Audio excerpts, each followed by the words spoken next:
Welcome to Tight Chain and Coffee again. Welcome to Stram Kæde Kaffe.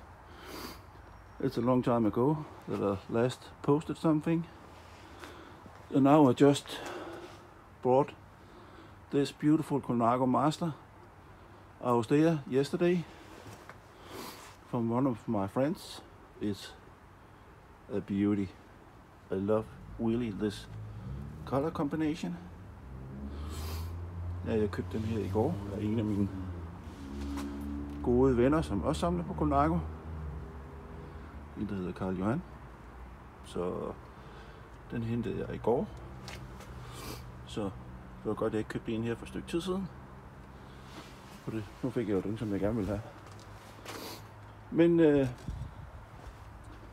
er som sagt en Colnago Austria fra 1992-94 vil jeg skyde på, da Bjarne Riis kørte fra Austria og Rolf Sørensen.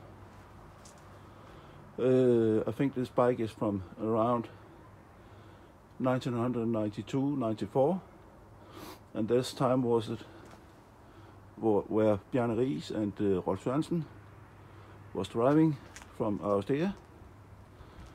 So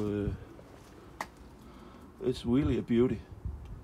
It's full mounted with Camponolo, but I will rebuild it with the Shimano Duo-Ace 7400 and 10 with the steep grip. Som jeg siger, så er den bygget op med Camponolo over det hele. Men jeg vil jo gerne bygge den op som den var teamcykel med Shimano Duo-Ace 7410 og stigrebene. Så det der kommer til at ske her den næste stykke tid. It's really beautiful cockpit. My favorite. Super Pro. Super Italia Pro, I think. Yes. ITM. And with Colnago Panto. I love it. So that's really a beauty, and this is in awesome condition. Jeg elsker simpelthen det der cockpit der. Det er simpelthen noget af det flotteste, der er lavet. Med Super Italia Pro ITM styre og frempind, som er Colnago pantograferet. And the steer fittings, also Camponolo, have to be Duo-Ace. Ja, styrefittings er selvfølgelig også Camponolo, for det. Jeg ved, Karl Johan han elsker Camponolo, så det har han jo selvfølgelig bygget den med, det skal han også have lov til. Så, men jeg tror faktisk, det er en 8-speed, der sidder på. Eller er det en 9?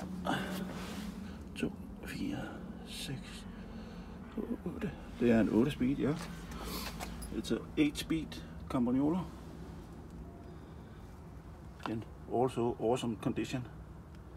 So I think I can use this for other project someday. Men set lige den lakering. Den er jo hjernefed. Og jeg ved, Karl Johan han har også nogle andre ting igennem, som jeg nok kommer til at overtage, forhåbentlig en skøn dag til mit museum, hvis det lykkes.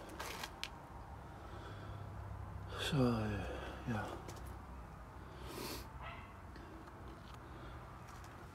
Så awesome paintwork, and the bike is in very good condition everywhere. So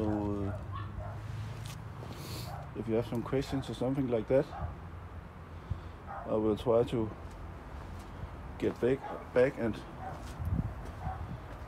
tell about all the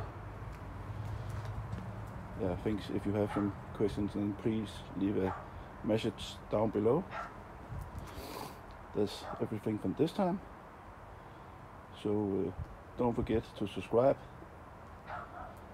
Thanks, bye.